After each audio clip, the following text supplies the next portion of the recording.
Bismillahirrahmanirrahim. Değerli basın mensubu arkadaşlarım, bugün Cizre'deyiz. Cizre merkezinde bulunan 18 mahallemizin muhtarlarıyla bir araya geldik.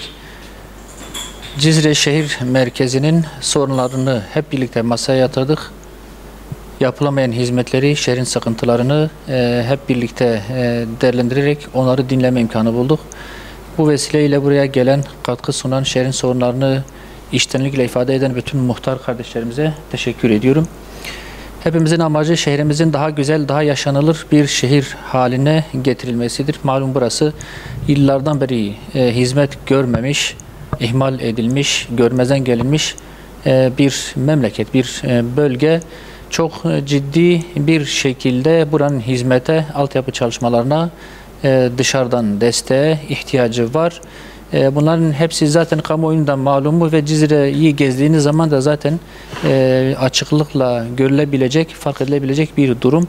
Altyapı, üst yapı sorunları çok ciddi anlamda yaşamı da olumsuz etkiliyor ve vatandaşlarımızın hayatı ciddi anlamda zorluklarla geçmek durumundadır.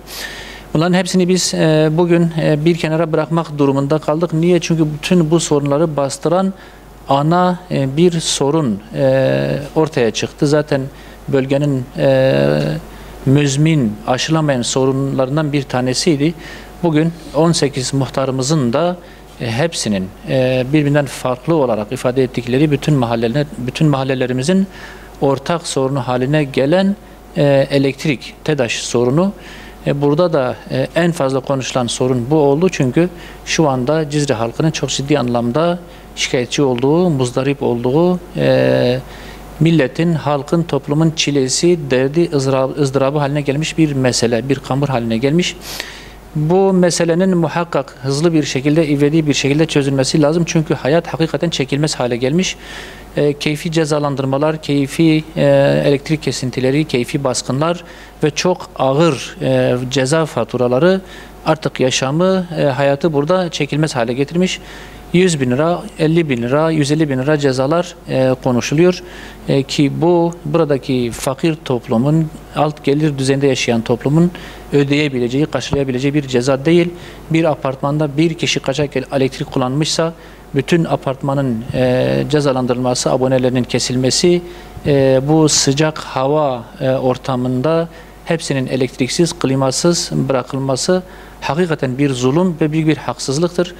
Bu özellikle Cizre'de en fazla konuşulan, en fazla gündeme gelen ve herkesin Allah rızası için madem vekilsiniz, madem sorunları çözmek için buradasınız, madem halk adına meclistesiniz, Allah için bu meseleyi çözmeye çalışın, bu meseleyi çözün, bu memleketi, bu toplumu, bu kamburdan, bu yaradan kurtarın diye herkesin ifade ettiği, bizden talep ettiği bir husus haline geldi.